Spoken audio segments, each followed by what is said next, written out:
Today I'm gonna make a couple charcuterie boards for you guys. I love making these. I have a couple of different bries. I like to mix it up by having different cuts.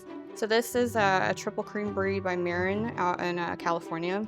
Brie is really creamy. A lot of times once this gets to room temperature, it's gonna be like butter. You're gonna be able to spread it on a baguette. It's really nice to pair with like fig jam or fresh figs. I like to have a variety of cheeses. So I try and do a soft, a semi-firm, a firm, and then sometimes blue. Sometimes people don't want blues. We have to meet people wherever they are.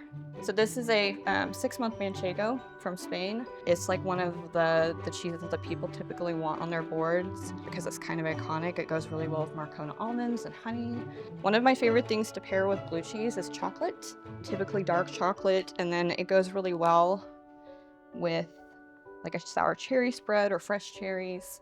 And then I kind of like to decorate it a little bit by just putting a couple of bars like on top, kind of off to the side. So this is aged mimolette. This is a cheese that I have on every single board that I make. So I love this cheese because it's got a lot of color. It's very much like a cheddar or an aged Gouda. It is delicious. One of the other things that I really like to do on a board is I like to put hummus. Something that I do to decorate that is I just take a little bit of chickpeas and put them on the side here just to give it a little bit of accent. So it's not just a bowl of beige hummus. And a lot of times people do want to incorporate like some sort of vegetable on their boards. So I love these little pickling cucumbers. And then let's see. So the way that I'm going to decorate this is I'm just going to adorn it with some fruit. So I usually do raspberries, blueberries, strawberries sometimes. And you're just gonna make a pattern all around. So anytime that you do a cheese board, you want to cut your cheeses while they're cold because they're easier to, but then you want to let them sit out for a little bit sometimes, definitely before you eat. If you had both of these boards, I would say it would feed anywhere from 10 to 15 people because you're typically going to have other food with you. But these are kind of the thing that you want to put out while people are just kind of talking. Maybe the dinner is not ready yet. So I'm going to drop in some Valencia almonds. They're a little bit bigger than the Marcona almonds, but the flavor is pretty similar. Sometimes these tend to have a little bitterness, but it's not unpleasant. And then you always have to have some sort of crunch factor.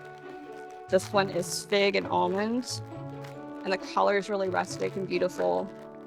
And it's always a good idea, like especially if you have a brie, to have maybe some sliced baguette for people for whenever it does get gooey so that they can spread that. Everybody loves sweetie drop peppers. If you go to some people's houses and you don't have it, Lord, just go back to the store before you even walk into their house, because all of our customers love these.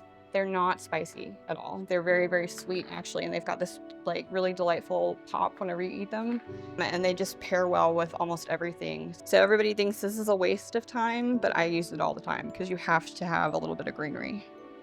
It's really the thing that's going to tie the whole board together. It's like I can't draw or anything, but this is my artwork.